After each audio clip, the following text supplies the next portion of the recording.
So I already know I'm going to get a lot of hate for this, but I've seen the Marvels twice this weekend. I seen it for the first time on Friday in IMAX, and I seen it again yesterday in IMAX again, and I seen it with my friend, the Movie Buff Dublin. Give him a follow down below, he is a legend. But I said to myself, I'm going to hold off on this review until I see it the second time to make sure that I'm not delusional. But you're all going to hate on me, I know you are. Let's get into my review of the Marvels, because mine is quite different to everybody else's. I loved it, guys, and I'm not going to sit here and just lie and say that I didn't like it because most other people are saying that it's kind of mid.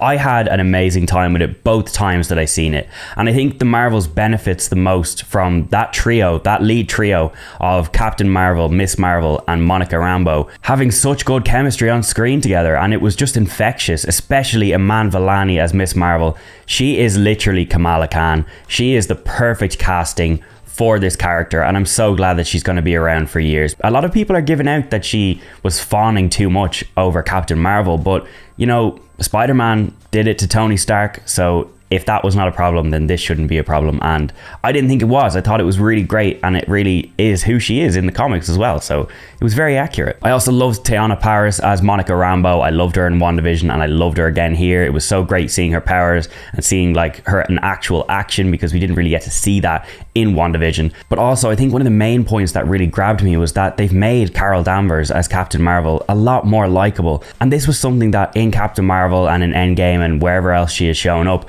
she's very stone cold, she's very killer, she's always a straight face, she doesn't smile, she doesn't have a personality really, but in this she does, and I think maybe that was what was lacking this whole time. She just needed a team around her to be able to actually bounce off them and stuff, and I have to say they make her a lot more likable in this, and it was really great to see that sensitive soft side to her, because it does add a lot of depth to her character.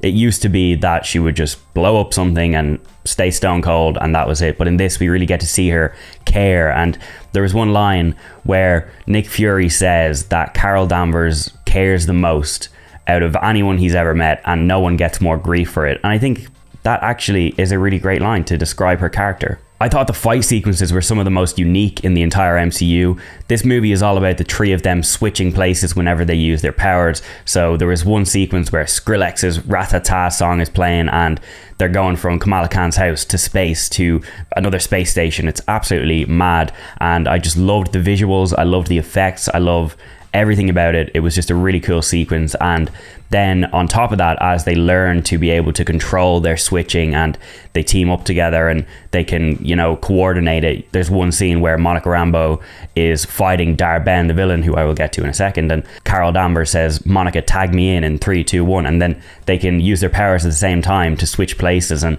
just some of the stuff that allows them to do on screen was really visually cool to see, and it was definitely unique, and you can't say that it's not, because we've not seen anything like that before in the MCU, so it was very refreshing. So Laura Carpman scored this. She also scored Miss Marvel, and I think she did a great job. I was kind of humming the theme in my head, and it does stick with you. And if you know me, I say this in nearly every video I do, but I love a score, and especially when it's a superhero score, it needs to be something recognizable, and this is something that if I heard it down the line in future movies, I'd instantly know that it's the Marvels theme, and I thought she did a great job with the score here. The ending is also fantastic. There is basically 2 teases for the future. The first one brings back a character that I love, and the second one brings back another character that I love, and they are both epic. I love this. They're getting unnecessary hate for saying that Marvel can now just throw anything at the end of a movie and people will eat it up.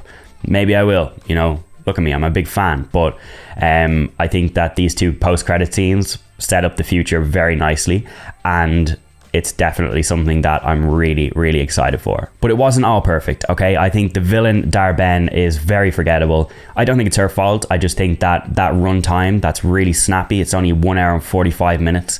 Since it is so snappy and we get right into the action, I think Nia DaCosta, the director, said it's all killer, no filler. And instead of, you know, taking 20 minutes to kind of delve into Dar-Ben's backstory, we just kind of get to stay at the surface, and I think the villain suffers from that. And I also might get some hate for this, but I absolutely hated the musical scene. There is a sequence where they go to a planet, and the people on the planet speak only in song, and I hated it.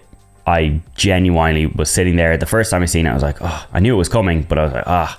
And then yesterday when I seen it again, I was like, no, I hate this. It was just terrible. Every time I think back to it, it actually makes my skin crawl. Like, it's so cringe. But I don't know why they have to do stuff like that. But that was actually the only sequence that I thought was way too stupid. But I'm going to end it here because I know that some people are probably after clicking off after 1 minute after they heard how much I liked this movie. But I'm going to have to give it a 4 stars, 8 out of 10.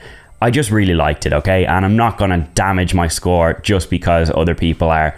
And that's the beauty of movies. They're not for everybody, but this one, it was for me. And yeah, it is because I'm a massive Marvel fanboy.